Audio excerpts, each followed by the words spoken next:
వటినాగులపల్లిలో భూములు లాక్కునేందుకు ప్రయత్నిస్తున్నారన్న కేటీఆర్ ఆరోపణలకు మంత్రి పొంగులేటి కౌంటర్ ఇచ్చారు. సతీష్ షా, పల్లవి షా కుటుంబ సభ్యుల వివాదానికి తమకు సంబంధమేంటని ప్రశ్నించారు. వారి కుమారుడు వచ్చి మాకు ఈ ల్యాండ్ కు మొదలు తవ్వ కావాలి, ఇళ్ళకెళ్ళి మాకు తవ్వలేదు, పోవడానికి వెనకాల మేము భూమి తీసుకున్నాం, దానికి తవ్వ అడిగారు. మీరు మాకు ఇష్టం లేదు, మేము అట్లా నేను ఒక తోట పెట్టుకున్నాము, మా పిల్లల కోసం పెట్టుకున్నాం, ఇవ్వమని చెప్పారు. తర్వాత ఏం చేసినారు, మంత్రి గారు స్వయంగా వచ్చారు, ఇంటికి వచ్చినారు.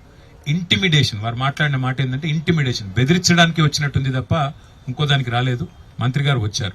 వచ్చిన తర్వాత వెంటనే ఏం జరుగుతుంది, మేము ఇవ్వమండి, మేము స్థలం ఇవ్వము, మాకు అమ్మే ఉద్దేశం లేదు, మా పిల్లల కోసం పెట్టుకున్నామని వారు చెప్పారు.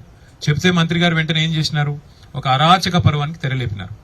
ఆయన డిపార్ట్మెంట్లోని ఏడీ సర్వే అనేవాడిని అడ్డం పెట్టుకుని శ్రీనివాసరావు అనే వ్యక్తిని అన్అఫీషియల్ గా బెదిరించారు. ముందు ఏమని, మీ ల్యాండ్ ఇక ఉన్నది లేనట్టు లేనిది ఉన్నట్టు, ఇందాక వారు చూపెట్టిన ఫోటో అదే, ఔటర్ రింగ్ రోడ్ లోనే మీ ల్యాండ్ కొంత పోయింది, తర్వాత కొంత లేని పక్క సర్వే నెంబర్ నూకి అటు చేసి ఇటు చేసి మొత్తానికి ఇచ్చేతందుకు బెదిరించేతందుకు, వాళ్ళు ల్యాండ్ ఇచ్చి తీరాల్సిందే అని చెప్పి పరోక్షంగా బెదిరింపులు అధికార యంత్రాంగం ద్వారా చేసే ప్రయత్నం చేశారు. నాగలపల్లికి సంబంధించింది కుటుంబ విషయాన్ని తీసుకొచ్చి ఈ ప్రభుత్వానికి అంటగడతాడు. ఈ ప్రభుత్వంలో ఉండే మంత్రులకు అంటగడతారు.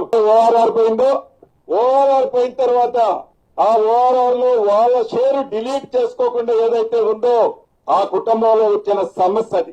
దానికి ఈ ప్రభుత్వానికి సంబంధం లేదు. కొడుకు కేవలం డెవలప్మెంట్ కు తీసుకున్న కంపెనీలో పార్ట్నరు, అది డెవలప్మెంట్ కు తీసుకున్నా తప్ప దాన్ని కొనలేదు. దాన్ని సర్వే చేయడానికి మాకు నోటీస్ ఇస్తుందని ఆ వ్యక్తిరాలే హామీ అన్నది.